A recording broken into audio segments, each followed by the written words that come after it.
Hey guys, this is Sherry Vegas, and in this tutorial today I'm going to be showing you a really fun alcohol ink technique that you might not know about.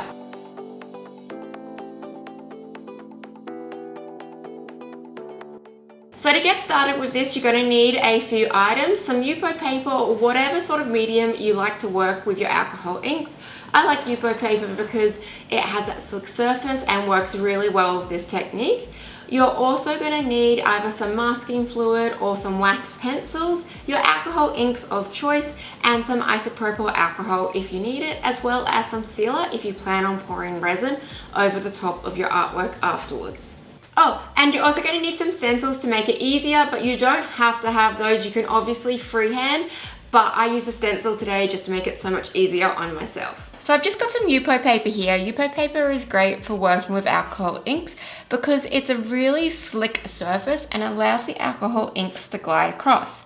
To make it easier on myself, I'm going to be using this stencil, and I've picked this one because it's got quite big areas, nothing too detailed, so it will allow me to drop the inks into this spot.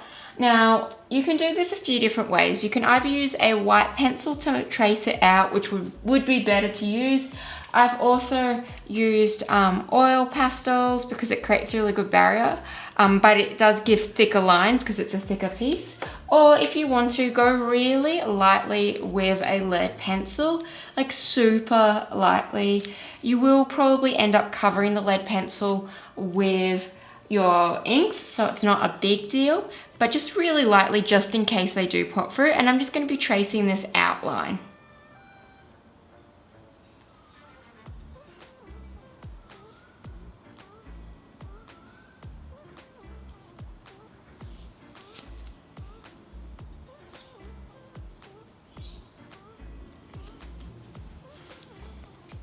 Then once you've got the outline traced, you can just lift that up and see that's quite light. And then I'm just going to be using some masking fluid. So I've got colorless masking fluid, but to make it easier on yourself, I would recommend getting one that's got a bit of a color through it. This is just the one that I've got on hand, but when it's white on white, it can sometimes be a little bit hard to see. But basically what I'm going to be using this masking fluid for is I'm going to go around and mask off all of these edges to create a barrier. Now, you can always create a barrier with any sort of oil or wax pencil. So if I wanted to, I could go around with this and create my barrier and the inks would stay in. The issues that I've had with using just the wax pencil is one, oil pencil, sorry, is it's quite thick, so it leaves really thick lines. And if you miss the tiniest amount, the alcohol inks do tend to just bleed out. I think I've got a good example here. That in some areas I've clearly haven't joined it up correctly, and I've had the inks go over the edge and bleed out. But you can see in other areas where I have done the whole way around with my wax pencil or my oil pastel, it has contained it. So that is another option that you can use, but personally I find that this is the most effective. You can also use liquid latex. I like to just use a really cheap brush, a small cheap brush. You can wash this out if you wash it immediately, but it can ruin your brushes, so don't use anything too expensive. And you want to get this as accurate as possible, so take your time. So this is an easy and hard technique all at the same time. It's easy when it comes to applying the alcohol inks, but there's a bit of prep work with this, and it's a little bit hard getting this perfect. So it's easy and hard at the same time, I would say.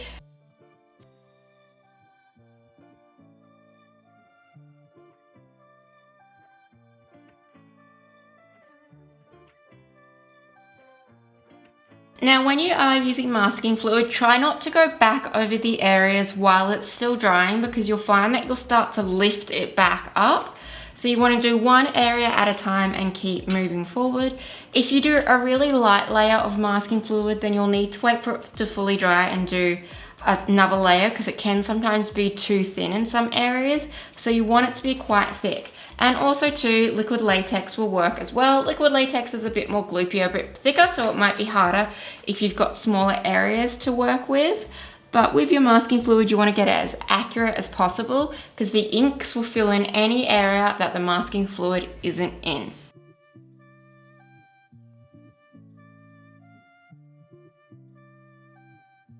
I'm also going along and kind of doing the edges quite thick with the masking fluid, because sometimes as you're going along with the inks, you can drop outside of that border. So making them a bit thicker along the edges is just going to save you that little bit of hassle. If an ink does bleed over the edge, it doesn't completely ruin the whole piece.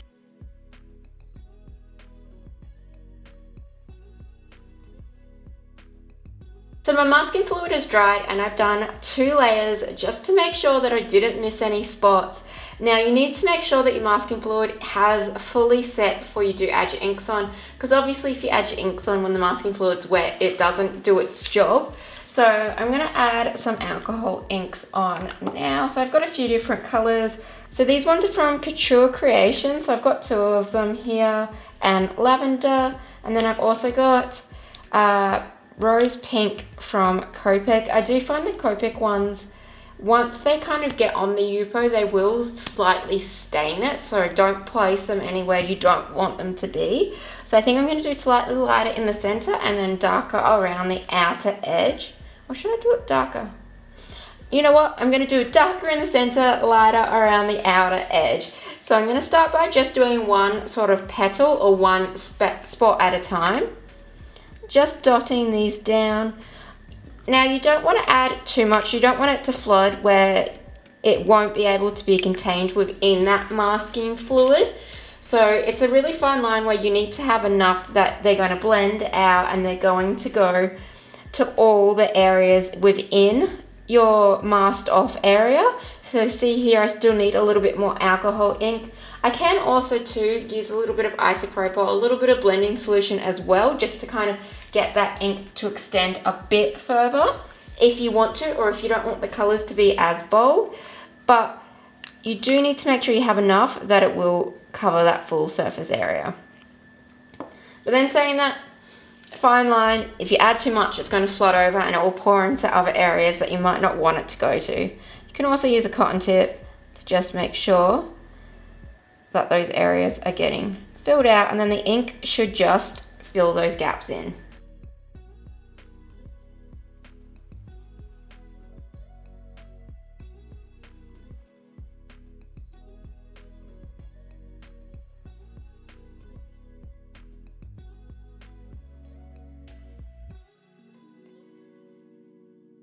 And now I'm still going to use Orchid around the outer edge, but I'm also going to add in that rose pink, and I'm just going to do the outer petals a little bit lighter.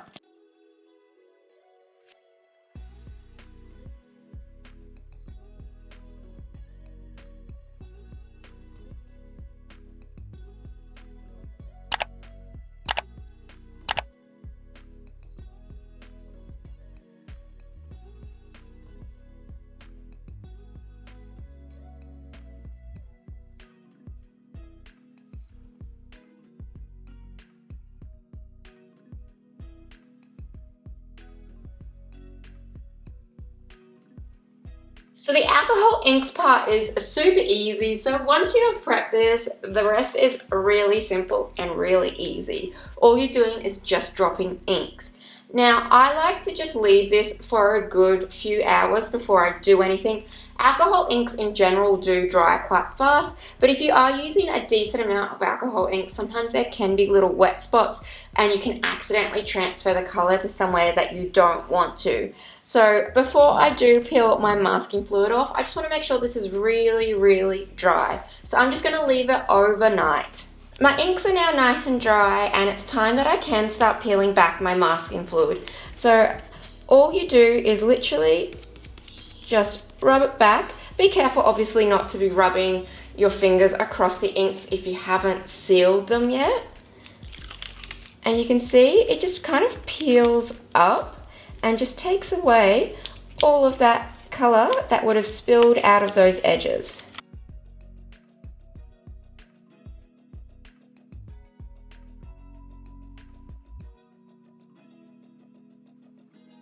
With a clean cotton tip, I then just go along, and any sort of edges like this, it's not because it's bled out, it's generally just there's really fine bits of latex along there that just didn't pull off, and all you need to do is just rub them off like that.